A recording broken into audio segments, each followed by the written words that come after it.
नमस्कार। प्रारब्ध पर आप सभी का स्वागत। मैं अवनीश। चैनल आपने सब्सक्राइब किया है, वीडियोस को आप लाइक करते हैं, शेयर करते हैं, इसके लिए बहुत-बहुत धन्यवाद। बेल आइकन जरूर दबाइए ताकि किसी भी अपलोड की सूचना सीधे आपको मिले। चर्चा होगी आज बंगाल पे, लेकिन मेरा दावा है दर्शकों कि इस तरह की चर्चा बंगाल की राजनीति पर आपको अभी तक कहीं देखने को नहीं मिली। आज हम ना सीटों की बात करेंगे, ना हम वोट शेयर की बात करेंगे, ना हम स्कीमों की बात करेंगे, ना रैलियों की बात करेंगे। हालांकि प्रधानमंत्री ने छठा गियर, टॉप गियर लगा दिया है बंगाल के इलेक्शन में, साथ साथ असम में भी। उत्तर प्रदेश, बिहार, ये हमेशा साथ साथ नाम लिया जाता है। राजनीति की अगर बात छोड़ दें तो कल्चर एक, बोली एक, लगभग खान पान एक, तो यूपी बिहार, यूपी बिहार। अब इसी उदाहरण को लेके चलते हैं जरा हम वेस्ट बंगाल में, यानी पश्चिम बंगाल में और असम में। पश्चिम बंगाल और असम का रिश्ता बिल्कुल उत्तर प्रदेश और बिहार की तरह है। खान पान, बोली भाषा और समस्याएं भी। समस्याएं कौन? घुसपैठ की समस्या असम की है तो वेस्ट बंगाल की भी है। डेमोग्राफी बदलने की समस्या अगर असम की है तो बंगाल की भी है। इसके अलावा बहुत सी ऐसी समानताएं हैं जो असम और बंगाल में पाई जाती हैं। अब आते हैं जरा राजनैतिक परिवर्तन। वो असम जो लगभग वेस्ट बंगाल जैसी समस्याओं से ही दो चार होता रहा है, बल्कि थोड़ा सा ज्यादा ही होता रहा है, उसने संभाल लिया अपने आप को और ठीक उत्तर प्रदेश और बिहार की तरह वो डबल इंजन सरकार यानी राष्ट्र प्रथम की बात करने वाली पार्टी की तरफ मुड़ गई। असम ने यही किया। सर्बानंद सोनोवाल तोड़ दिया साहब, और उसके बाद लगातार आप सत्ता देख रहे हैं। हेमंत बिश्व शर्मा का गरजता हुआ बुलडोजर देख रहे हैं। असम अब न सिर्फ अपनी डेमोग्राफी, न सिर्फ अपने बॉर्डर्स, न सिर्फ घुसपैठ और बल्कि हिंदू द्रोही दौर को समाप्त होने की राह पर लगातार आगे चलता चला जा रहा है। लेकिन ये ट्रेन वेस्ट बंगाल से छूट रही है। वेस्ट बंगाल है कि मानता नहीं। क्या है ये सामाजिक ताना बाना जो कि सीखने को या असम के ठीक पीछे पीछे, या मैं कहूं बड़ा भाई होकर वेस्ट बंगाल को कायदे से एंकर करना चाहिए असम को और आगे चलना चाहिए। दोनों राज्यों के समाज की मानसिकता क्या है जिससे ये पॉलिटिकल जो इम्बैलेंस है ये देखने को मिलता है। हमारे साथ ब्यालोक जी हैं। ब्यालोक जी का स्वागत उसी परंपरागत थाली के साथ। और आज मैं इंट्रोड्यूस करा रहा हूं आपको हृतिक जी से। हृतिक जी बंगाल की धरती पर बैठते हैं, बंगाल से आते हैं, इसलिए बंगाल के असल जमीन की खुशबू, महक, समाज के ताने बाने को हम जानेंगे हृतिक जी से। हृतिक जी, मैंने इंट्रो में वो सारे सवाल रख दिए हैं, शुरुआत आपसे करूंगा। आज ब्यालोक जी एक्सपर्ट कमेंटेटर के तौर पर बैठे हैं, तो हम और ब्यालोक जी दोनों मिलकर समझने का प्रयास करेंगे। हृतिक जो बंगाल को जीते हैं, बंगाली हैं, बंगाल से आते हैं, बंगाल को समझते हैं। Hrithik, over to you please. जी, मतलब मनसा वाचा कर्म, गुण धर्म स्वभाव से बंगाली हूँ। सर्वप्रथम तो अवनीश दादा आपको, ब्यालोक भाई आपको और आपके प्यारे प्यारे दर्शकों को आज चूंकि सोमवार है तो हर हर महादेव और वंदे मातरम और जय जय श्री राम। लेकिन बंगाल जिसे कहते हैं ना, मेरी जड़ें हैं, मुझे अपनी ओर खींचती है। जब उसकी मिट्टी को मैं सनातनियों के रक्त से सना हुआ देखता हूं तो खून के आंसू रोता हूं, अंदर बाहर दोनों। बंगाल में जो आपने कहा कि राजनीतिक जो जो विचार है, ये बंगाल का दुर्भाग्य है। उस भूमि का दुर्भाग्य है जिस भूमि ने भारतवर्ष के सबसे बड़े चक्रवर्ती राजा को दिया, राजा शशांक, जिन्होंने अपने समय पर सम्राट हर्षवर्धन को पराजित किया था। वो उसी जगह से आते थे जिस जगह का प्राचीन नाम कर्ण सुवर्ण था, जो बाद में मुर्शिदाबाद बन गया। उस कुली मुर्शिद के नाम पर बना, जिस मुर्शिद ने न जाने कितने ही हिंदुओं को ज़िबा किया, सल्ला फेर दिया। जहां पे राजा शशांक का भव्य महल होना चाहिए था, मंदिरें होनी चाहिए थी, आज वहां पे मस्जिद मकबरे आबाद। आप मुर्शिदाबाद में कदम रखते हैं तो आपको लगता है कि भाई मैं बांग्लादेश में आ गया। आपके आपके रोंगटे खड़े हो जाते हैं। इसी तरह से मैं, शायद पिछले साल की बात है, मैं घूम रहा था, मुझे मतलब बंगाल की मिट्टी और उसकी जो शस्य श्यामला जो है, उसकी उसकी उसकी भूमि, लहलहाते हुए खेत, धान के खेत, तो और मतलब वो जो लाल मिट्टी है उसके ऊपर चलना और ये महसूस करना कि मतलब एक माँ जो होती है ना अपने बेटे को, बच्चे को, छोटे बच्चे को अपने अपनी गोद में, अपने आंचल में ले लेती है ना, तो मुझे ऐसा लगता है कि मेरी माँ मुझे आंचल में उठाकर मतलब जैसे चल रही है, मैं नहीं चल रहा हूँ, वो मुझे चला रही है। तो मैं चलते चलते ना कहीं एक अंधी गली में भटक गया अवनीश दादा। अब जब भटक गया तो बाद में जब मैं अंदर गया तो मुझे बहुत डर लगने लगा क्योंकि अजीबो गरीब शक्लो सूरत वाले लोग वहां थे। मैंने कहा मैं फंस चुका हूँ, अब क्या करूं? तो मेरी अखंड जो है मतलब प्रार्थना शुरू हो गई, हनुमान चालीसा का पाठ शुरू हो गया, उसके बाद में माँ काली का भी पाठ करना शुरू कर दिया। तो किसी तरह से माँ काली ने और हनुमान जी ने मेरा बेड़ा पार कर दिया। जैसे ही मैं उस गली में से निकला, सामने एक चाय वाला था। तो चाय वाले ने मुझे बोला, बाबू आप वहां से निकल आए? हाँ, क्यों? मैं डरा हुआ था, पसीने में था, उसको समझ गया। बाबू वो बांग्लादेशियों की गली है, वो हिंदू, यहाँ पे भारत का कोई व्यक्ति नहीं रहता वहां पे, आप वहां से निकल आए, ये बहुत बड़ी आपकी मतलब ईश्वर की आपके ऊपर कृपा है असीम। नहीं तो सामान्य दिनों में भी वहां से कोई जाने की हिम्मत नहीं करता। मैंने कहा कि मैंने बताया उससे मैं रास्ता भटक गया था। तो मैं चाय मैंने साल पहले पीना छोड़ दिया है। तो उसने मुझे एक नींबू चाय होती है, इसको लेबू चाय बोलते हैं वहां पर, तो लेबू चाय उसने मुझे पिलाई और हम्म, उसके पैसे भी नहीं। और कहा दादा आप जहाँ रहते हो वही हम लोग उधर एक मठ है वहां पर ही थे। तो हम मैं उधर जाकर मैं थोड़ी दूरी पे है, मैंने उन लोगों से पूछा भैया ऐसा है कि आप लोग कैसे रहते हो वहां? बोले भाई पूछो मत कैसे रहते हैं। यहाँ पे 80-85% वहीं पे यहाँ पे हुमायूं कबीर बाबरी मस्जिद तामील कर रहा है। हाँ हाँ बिल्कुल। वहाँ पे 20% 25% ही हिंदू है हम्म, मुर्शिदाबाद। तो ये एक बहुत कड़वी सच्चाई है और ये योजनाबद्ध ढंग से षड्यंत्र के अंतर्गत वो नेहरू लियाकत पैक्ट के तहत इस चीज को किया गया। इसी वजह से तो श्यामा प्रसाद मुखर्जी ने नेहरू कैबिनेट से इस्तीफा दिया था उन्होंने। हम्म, इन लोगों को लाकर बसाया गया, जबकि वहां के हिंदुओं को लाकर बसाने की कभी भी उन लोगों ने जहमत नहीं उठाई।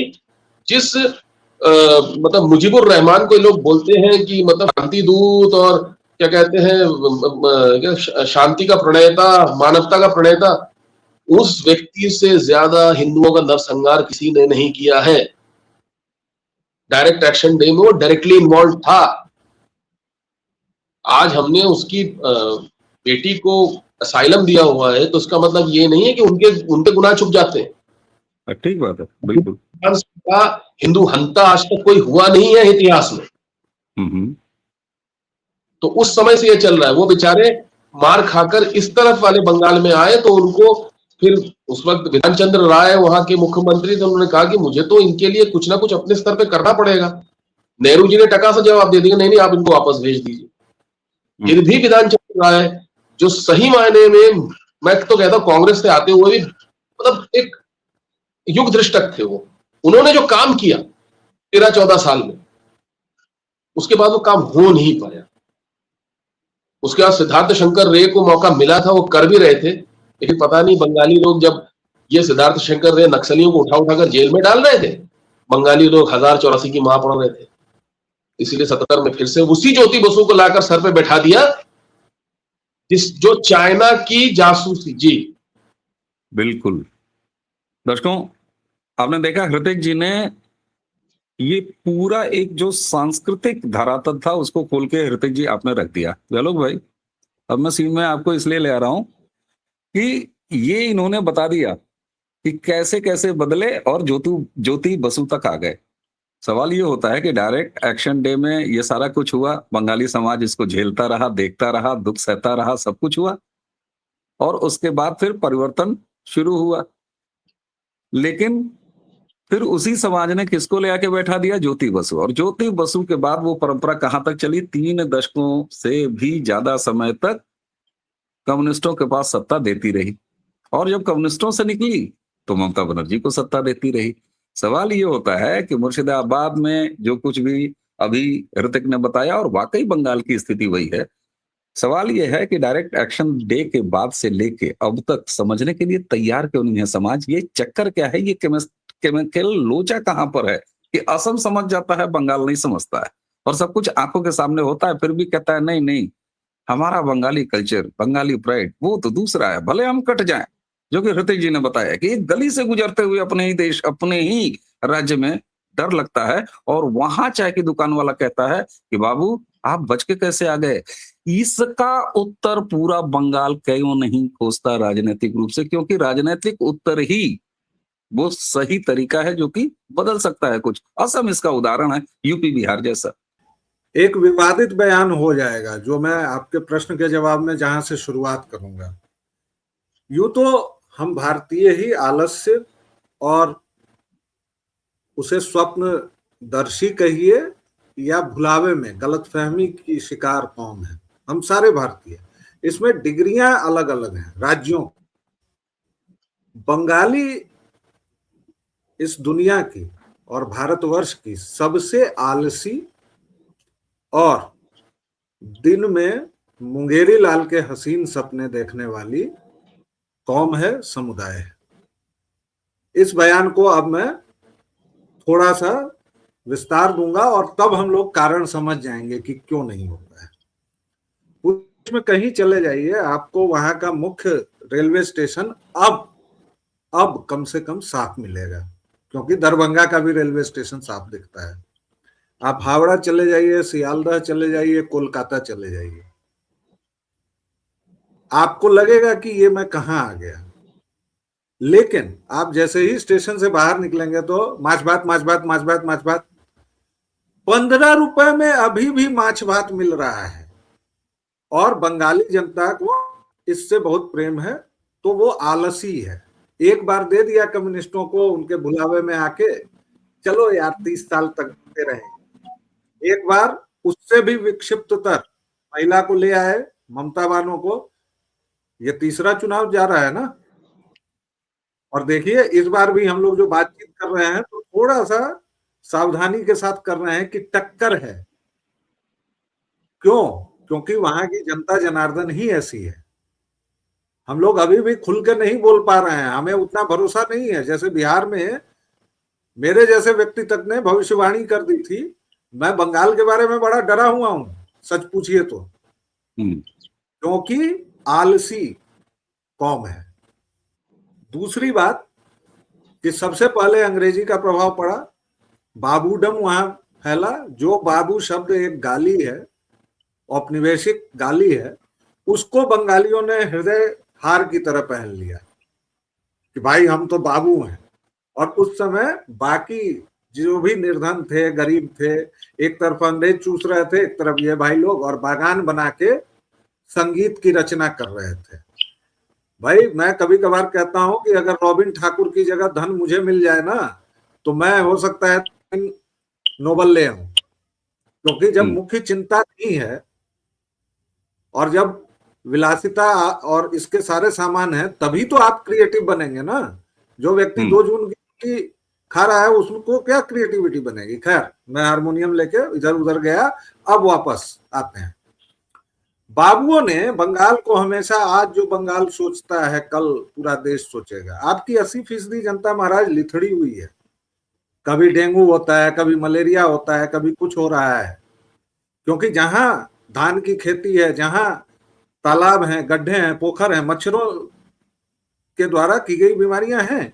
बिहार में भी था। तो इस सब पर ध्यान नहीं दिया गया। और बंगाल जो सोचता है, हम इंटेलेक्चुअल हैं, इंटेलेक्चुअल ना जो पता नहीं क्या है, इंटेलेक्चुअल हैं, इसलिए हम क्या करेंगे, हम बीच फेस्टिवल ऑर्गेनाइज करेंगे।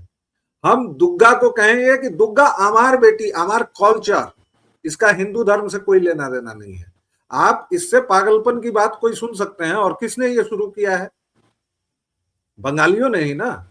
मतलब इससे मूर्खता और पागलपन की कोई बात हो सकती है क्या कि शिवरात्रि सांस्कृतिक पर्व है, इसका हिंदू धर्म से कोई लेना देना नहीं है?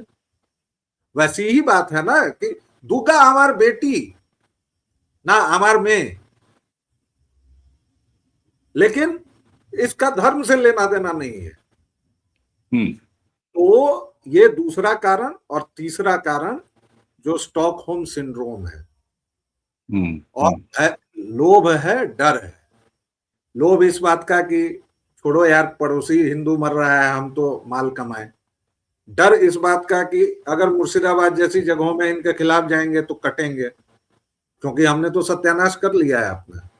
और स्टॉकहोम सिंड्रोम, उसके तो लोग माहिर हैं, वरना ममता बानो जैसी हिंदू द्रोही को 2-2 चुनाव जिताते महाराज, जो खुलेआम जय श्री राम का नारा लगने पर, मतलब हम लोगों ने देखा है ना वो वीडियो, कैसे उसने रिएक्ट किया है।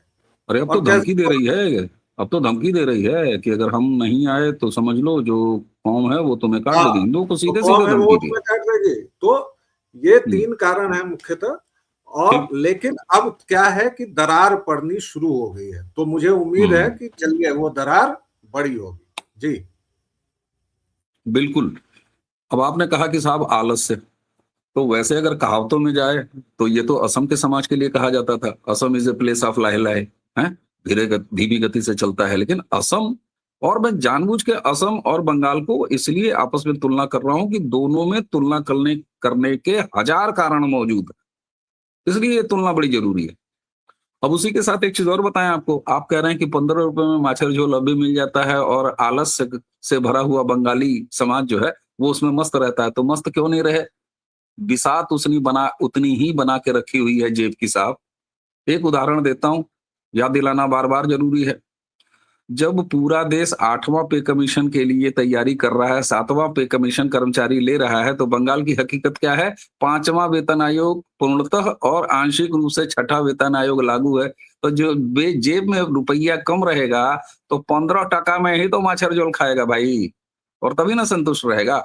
ये बताता है कि बंगाल का समाज सब कुछ नंगी आंखों से होते हुए देखने के बावजूद भी पॉलिटिकली बदलने के लिए तैयार नहीं है। मैं इसी केमिस्ट्री लोचे को, इसी केमिकल लोचे को ब्रेक करना चाहता हूं। और एक बार फिर ऋतिक आपके पास आता हूं, जरा आपको म्यूट कर रखा था मैंने, तो अनम्यूट करूं। ऋतिक जी, सच बताइएगा, व्यालोक जी ने जो 2-3 कारण बताए, कई बार लोगों को ये लग सकता होगा कि यहाँ पर बैठे हुए हम तीनों जो हैं एक पूर्वाग्रह हैं, बंगाली समाज के प्रति पूर्वाग्रहित हैं और जबरिया बोल रहे हैं। लेकिन मेरा ये मानना है कि अगर आपको मवाद साफ करना है ना, तो आपको शार्प कैंची या सीजर से सिजेरियन तो करना ही होगा साहब। और ये सिजेरियन उत्तर प्रदेश ने किया है। अराजकता, गुंडई और उन तमाम चीजों से बाहर निकल रहा है। बिहार जातिवाद, अराजकता, जंगल राज, उससे बाहर निकला है। क्या बंगाल का समाज वाकई इन आलस से और इन तमाम कारणों से ही गिरा है और असम की राह पर नहीं निकल पा रहा है, बहुत सारी समानता होने के बावजूद भी? बंगाल में सिर्फ विभाजन जो है वो इस आधार पे नहीं है कि मतलब भाषा भाषी और खान पान और वो गंगा जमुनी तहजीब वाला जो स्टॉकहोम सिंड्रोम वाली बात की है, वही एक बात नहीं है। उसके अलावा एक बात यह है कि बंगाली और बंगालियों के बीच में विभाजन है, जो उस पार वाले बंगाल से आए हैं, ईस्ट बंगाल से, जो हमारा, वो बांग्लादेश नहीं है, वो इस देश का हिस्सा है। मैं बार बार कहता हूं उस चीज को, जैसे पाकिस्तान भी पाकिस्तान नहीं है, वो इस देश का हिस्सा है, वो पंजाब का हिस्सा है। तो क्योंकि सिंध के बिना हिंद की कल्पना अधूरी है, तो उसी तरह से बंगाल, संपूर्ण बंगाल जो है उसकी कल्पना उस बंगाल के बिना अधूरी है। लेकिन इन लोगों ने क्या किया, जो उस पार वाले बंगाल से आए उनको कहने लगे बांगाल, और इधर वाले बंगाल में, पश्चिम बंगाल, एक तो वैसे भी बंगाल जो ईस्ट में है, उसको वेस्ट बंगाल बोलना कहां से, मतलब आज तक मुझे समझ में नहीं। अरे ये बड़ी मजेदार बात बताई। हाँ सही है। तो अब इधर वाले जो बंगाली, उनको कहा जाता है घोटी। मजे की बात बता रहा हूं, इन दोनों के पंजी बोलते, पाजी बोलते, पंजी बोलते हैं। इन दोनों की पंजी अलग अलग है। ये जो घोटी है, जो इधर वाले बंगाली हैं, बोलते हैं कि हम विशुद्ध पंजिका का इस्तेमाल करते हैं, जिसको स्वामी विवेकानंद जी ने लिखा है, या बेनी माधव पंजिका। उधर वाले पीएम बागची वाला। अब इनसे बोलो कि भैया ऐसा है कि एक ही पंजिका लेकर चलो ना, तो नहीं, हमारी पंजिका जो है शुद्ध है, उनकी पंजिका में त्रुटि है। उसके बाद फुटबॉल वहां का मतलब एक नशा है। ईस्ट बंगाल और मोहन बागान, तो ईस्ट बंगाल यानी उस तरफ वाले, मोहन बागान वाले इस तरफ वाले। जबकि मजेदार बात यह है अवनीश दादा कि ईस्ट बंगाल के तरफ से खेलने वाले कई खिलाड़ी वेस्ट बंगाल से रहे हैं, और वेस्ट बंगाल के मोहन बागान से खेलने वाले कई खिलाड़ी उस तरफ वाले बंगाल से रहे हैं। फिर भी अगर ईस्ट बंगाल जीत जाए तो हिल्सा मछली के दाम इतने बढ़ जाते हैं कलकत्ता आसपास के अंचल में कि 300-400 रुपया, और अगर मोहन बागान जीत जाए तो मिठाई के दाम बढ़ जाते हैं। खाली कोलकाता पैन इंडिया नहीं बढ़ता, मिठाई के दाम बढ़ते हैं, और साथ ही साथ आपके वो जो झींगा मछली होती है उसके दाम बढ़ जाते हैं। इसको आप क्या कहेंगे? ऊपर से इस तरह के गेम शोज बंगाली चैनल्स पे करवाए जाते हैं, एक ही परिवार के मतलब जो रिश्तेदारों को एक तरफ करवा दिया जाता है। इनको जो इधर वाले बंगाल से हैं रिश्तेदार, उनको घोटी, और इधर वाले बांगाल, उधर वाले बांगाल, बांगाल बांगाल घोटी घोटी, ये चलता है। मतलब इतने विभाजन हमारे अंदर सांस्कृतिक रूप से हो चुके हैं। भाषाभाषी तो छोड़ ही दीजिए आप, सांस्कृतिक हो चुके हैं। और ऊपर से इनका वही बहिराग हो तो अरे बाबा, हाँ बहिरागत, तो बहिरागत आंदोलन भी तो 70s में असम से शुरू हुआ था, बंगाल तक भी आया था जी। और आप एक चीज सोचिए, विधान चंद्र राय जो थे, उनके पिताजी खुलना में एक्साइज इंस्पेक्टर थे। वो भी तो उधर, खुलना कहां पे है? उस तरफ वाले बंगाल में। ऋषि अरविंदो के पिताजी बहुत बड़े सर्जन थे खुलना में। जो क्या कहते हैं, सत्येंद्र नाथ बोस इतने बड़े जो साइंटिस्ट थे, जिन्होंने बोसोन पार्टिकल्स की वो किया था। अच्छा ऋतिक जी, मैं एक चीज जरा सा इसमें एक चीज बताइएगा। ये जो आपने विभाजन बताया, बहुत सारे दर्शकों को ये बंगाल के समाज का विभाजन, यहाँ भी कुछ मामला वो वाला है, इस्लाम की छतरी जो अब कुल के 3-13 उनका दिखाई दे रहा है, तो ये भी एक नई चीज पता चली है बहुत सारे दर्शकों को। मुझे इसकी जानकारी तो जरूर थी, लेकिन इतने विस्तार से दर्शकों के सामने आपने रखा। इनका जनसंख्या के आधार पर मतलब कौन कितना भारी है, कौन कितना परसेंट, अगर मान लीजिए 100% में कितना कितना हिस्सा लगाएंगे इन दोनों बंटवारे को? अरे ये लोग आपस में कहते हैं कि, इधर वाले बंगाली कहते हैं कि उधर से जो बंगाली आए, ज्योति बसु भी उधर के हैं, उन लोगों ने आकर सब कुछ पर कब्जा कर लिया। ये कैसी अद्भुत बात है, बराबर दोनों ने। अच्छा, जब सियानबाड़ी 1970 में सियानबाड़ी नरसंहार हुआ था 1970 में, सारे के सारे कम्युनिस्ट लोगों ने, विनय कोनार, अनिल बासु और वो थे निरुपम सेन, ये तीनों के तीनों बर्दवान के थे। कौन से उस पार वाले बंगाल से आए थे? निरुपम सेन तो आगे चलकर बुद्धदेव भट्टाचार्य के कैबिनेट में मिनिस्टर बने कॉमर्स। कैसे बना दिया आप ही लोगों ने तो चुना था ना। मैं बार बार वही कहता हूं, ज्योति बसु को आप लोगों ने 25 साल ढोया, उस ज्योति बसु को जिसने, जो 1962 में एक कोलकाता की बिल्डिंग से, हाईराइज बिल्डिंग से पकड़ा गया था रेडियो सेट्स के साथ। उसमें 50 लोग पकड़े गए थे, उसमें हरकिशन सिंह सुरजीत भी थे।